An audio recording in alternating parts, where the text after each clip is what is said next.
sangat mengampuh kerana teori sosial modern Islam itu sudah ada inspirasi modern.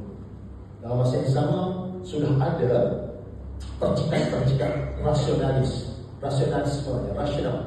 ada suntikan saintifik dengan tidak dikesampingkan hal-hal yang bersifat spiritualis. So itu satu padanan yang bersepadu. Ini antara lain hasrat beliau yang tidak diteruskan secara berterusan karena dia terhenti pada gagasan teori. Namun kita beruntung kerana anjuran ataupun suntikan itu berada dan digerakkan ataupun dinafaskan oleh salah seorang sosok di negara kita. Itu saya kira menjadi kebanggaan kepada kita juga untuk mencermati, memerhatikan. Walaupun Allah yarham sudah 7 tahun berkubur, tapi jasa-jasa terhadap penulisan itu masih dibongkar berterusan digali. Seolah baru semalam beliau meninggalkan kita. Itu yang saya kira satu apresiasi yang sangat inspiratif untuk kita cermati atau mendalami pikiran-pikiran. Okey, satu teguran ataupun satu refleksi yang almarhum nukilkan dalam teori sosial modern Islam, itu lanjutan daripada risalah ini.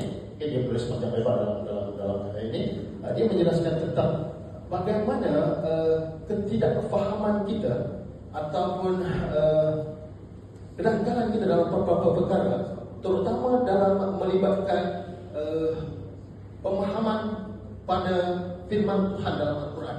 Kerana di Nusantara usaha-usaha terjemahan itu baru berlangsung pada abad ke-18, sedangkan Eropah sudah mengambil kesempatan memberi pentafsiran Al-Quran di dalam bahasa masing-masing. Itu sudah lama. Contoh beliau percontohkan Al-Quran sudah ada terjemahan dalam bahasa Latin pada abad ke-17, kemudian disambungi dalam bahasa Jerman di abad ke-18, seterusnya diambil oleh terjemahan bahasa Inggris. Dan di Nusantara usaha-usaha terjemahan ke bahasa ibunda, ke bahasa Melayu, ke bahasa Indonesia itu baru berlangsung kurang lebih pada abad ke-19.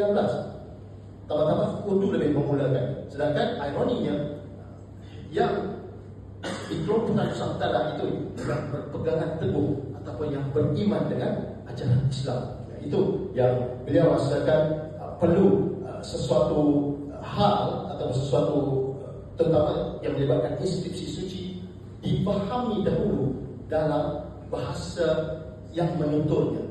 Apalagi kita yakin itu kerana bahasa merupakan ontologi bahasa. Karena bahasa lah kita menggunakan Tuhan karena memperalatkan.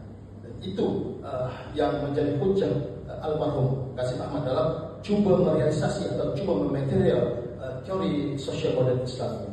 Sebab itu saya juga sedikit mungkin faham saya itu ada kecenderungan Islam juga gitu kan. Kerana itu pegang atau nilai keniscayaan yang saya pegang. Almarhum Qasim Ahmad yang menariknya sewaktu menukilkan teori sosial modern Islam, di samping mengambil beberapa tokoh-tokoh sejarah orientalis atau tokoh-tokoh kelahiran Islam, juga tidak mengesampingkan pemikir-pemikir daripada Barat. Misalkan almarhum Qasim Ahmad menjelaskan tentang ada beberapa hal yang akal manusia itu tidak sampai kepada tarafnya. Berbicara tentang hal-hal yang bersifat metafisik, keberadaan Tuhan segala macam.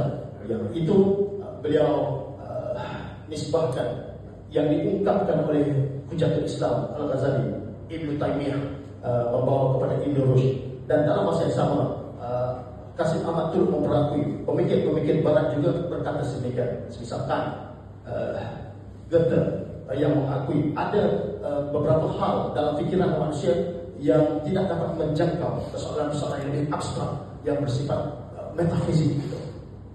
Bahkan Agus Comte sendiri, pendiri atau penafas faham positivis, itu mengakui nama manusia itu punya keterbatasan. Yang itu yang Qasim Ahmad coretkan dalam cuba mempelopori teori sosial modern Islam. Saya kira